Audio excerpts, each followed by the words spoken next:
when the air raid sirens sound in the city of Marhanets, warning of an incoming Russian strike, Lydia Holosherpova shields her brother with planks of wood. He's partially paralyzed, and last month a piece of shrapnel ripped through his bedroom. The impact of the blast shattered every window in their house, turning shards of glass into projectiles.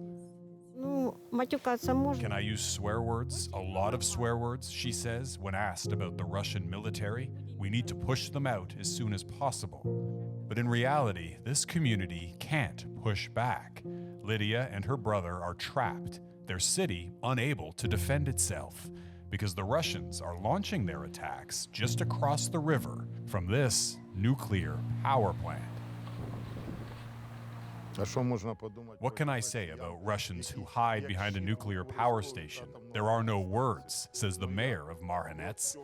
Hennedy Borovuk showed us the aftermath from 9 months of relentless Russian shelling, hitting schools, hospitals, and hundreds of homes, knowing the Ukrainians wouldn't dare return fire. Retaliation could be suicide. Every night you go to bed, you're not sure if you're going to wake up, this resident says. We're sitting ducks. Unable to defend themselves, at times their resilience seems futile. Alim is fixing the door frame to his house that's been blown apart. My wife and I are 84 years old. Where else can we go, he asked. Like this couple, a lot of people here are vulnerable, old, poor, and sick. Those who could leave left months ago. Around half the city's population of 50,000 has fled, out of the shadow of the nuclear plant. The Russians captured the Zaporizhzhia power plant 1 week into the invasion, firing on the facility dozens of times, fueling fears of a meltdown. Since then, the site has been shelled repeatedly, with each side blaming the other.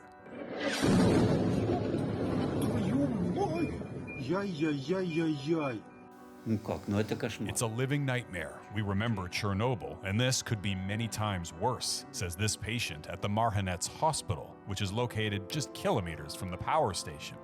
With its 6 reactors, Zaporizhzhia is Europe's largest nuclear plant. Chernobyl's single-reactor explosion in 1986 saw radiation spread across several countries. But Zaporizhzhia's reactors are disconnected and better protected than Chernobyl. Experts say the greater risk is more like Fukushima, a serious but localized meltdown that could spew radioactive material for more than 30 kilometers to nearby communities like Marhanets. Russia has not only refused calls to create a demilitarized safe zone around the plant, they're using it as an army base. There are no military targets here. They're shelling peaceful civilians, the mayor says. My soul is crying. We need humanitarian assistance. That cry for help from this community is now being heard by another 9,000 kilometers away.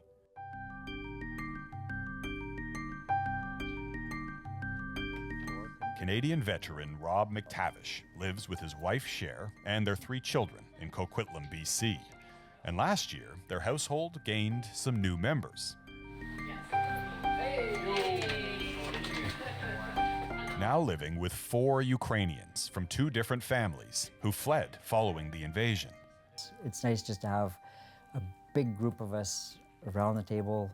It's crowded, but it's fun. 16-year-old Danny Bukovsky came here on a student visa, leaving behind his parents and 4-year-old sister Katya. Danny says he cried for a month. It was hard. I miss my sister so much. Rob's family connected with the Ukrainians through his neighbor Tamara. She grew up not far from Marhanets. Watching all of this unfold halfway across the world, well, it was a feeling of helplessness and just wanting to do something to help. So over the summer, they started fundraising, asking for donations specifically for the Marhanets hospital. Staff here face the daily dilemma of caring for the sick and wounded, while the hospital itself is hit. Windows blown out, emergency rooms and infectious diseases units riddled with shrapnel. struggling for basic supplies such as bandages and modern hospital beds that are easier to wheel into the hall during the bombings. We're treating people who've been injured by shelling, but we can't afford to provide free medicine, antibiotics, or painkillers, says the hospital director. In January, after months of fundraising, Rob packed his bags and headed east to Ukraine, traveling by plane, train, and automobile through neighborhoods torn apart. Nothing left in the village. After a few days' travel, he finally arrived for a meeting with Danny's father. There you go. The two spent many hours getting acquainted, sharing stories about Danny's life in Ukraine and in Canada. That really pulls at the heartstrings. Nothing better that you can tell somebody in the world than their family is safe and okay. Together, they visited this apartment building in the city of Dnipro, destroyed last month by a Russian missile. The attack killed 45 people, including 6 children. I cried when I sent Danny away. It was so hard. Danny's little sister also cried because she loves her brother very much. Rob stayed with Danny's family during his visit, and one night their neighborhood was hit by Russian rockets. The sirens sounded. Danny's brave 4-year-old sister Katya came to Rob's room and led him down to their basement.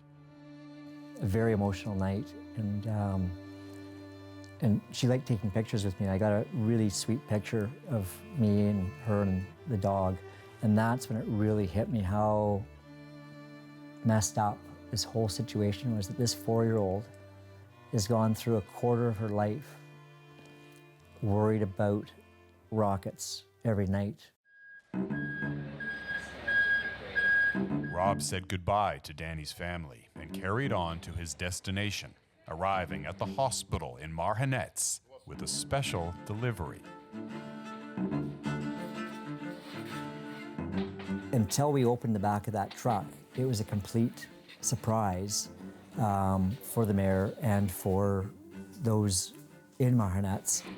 Inside, millions of dollars worth of hospital equipment and supplies, shipped here all the way from Canada. Thank you. X-ray machines, operating tables, and dozens of hospital beds donated by Canadian doctors and community groups.